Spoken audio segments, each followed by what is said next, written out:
Dans les régions arides de l'IGAD, la libre circulation des bétails et des pasteurs paraît plus que jamais un enjeu vital. Dans le cadre du projet d'appui à la circulation, à la libre circulation des personnes et à la transhumance dans la région de l'IGAD, phase 2, les capacités des États membres de l'organisation régionale sont renforcées afin de valoriser pleinement le potentiel socio-économique du pastoralisme.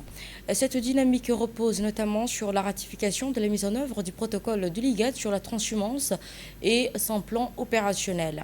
Le projet vise également à soutenir la signature de l'adhésion des États membres de ce protocole régional qui encadre les mouvements transfrontaliers du bétail de manière sûre, ordonnée et réglementée. La région du Dikil et de Tadjoura sont particulièrement concernées avec la participation de 27 acteurs impliqués. Une rencontre de concertation qui s'est tenue à Dikil du 17 au 19 mai 2026 dans le cadre des zones arides et semi-arides de la région de l'IGAD. Le pastoralisme et la transhumance continuent à être un pilier essentiel afin de sécuriser donc le commerce des bétail. La communauté pastorale dépend des déplacements saisonniers de leurs troupeaux pour accéder au pâturage et au plan d'eau à travers l'écosystème partagé. Au terme de ces 3 jours de la réunion pour la région de Dikil et de Tadjoura, les échanges ont été fructueux et très importants pour la création d'un comité qui est composé de 30 membres pour la transhumance. Les échanges ont été bien construits et je tenais à remercier les participants des deux régions. Je tiens aussi à remercier l'IGAD pour ces supports et je félicite aussi les participants pour leur participation très active qui a été très importante. Je vous félicite pour tout ce travail qu'on a battu ces 3 jours.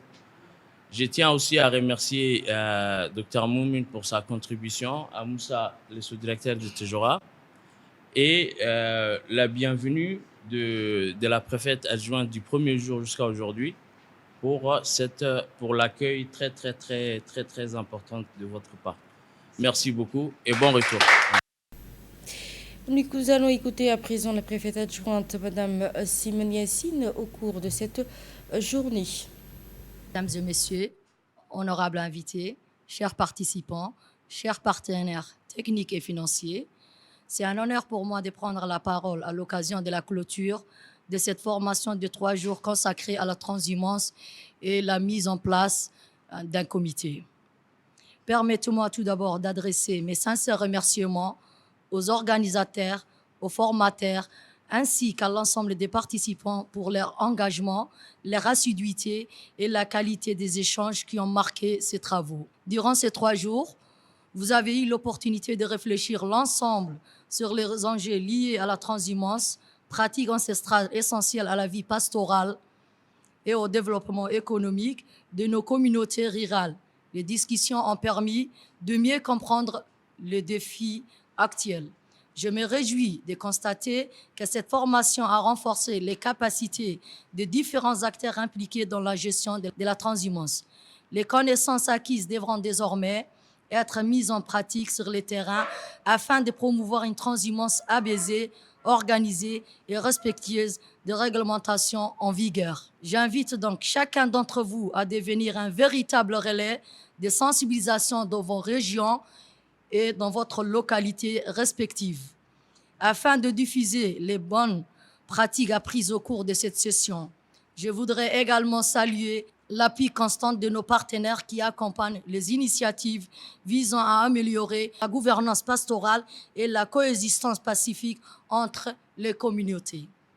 Sur ce, je déclare officiellement clos les travaux de la formation de ces 3 jours sur la transhumance et la mise en place du comité transfrontalier afra-national sur le pastoralisme transfrontalier dans le cluster de Dikil.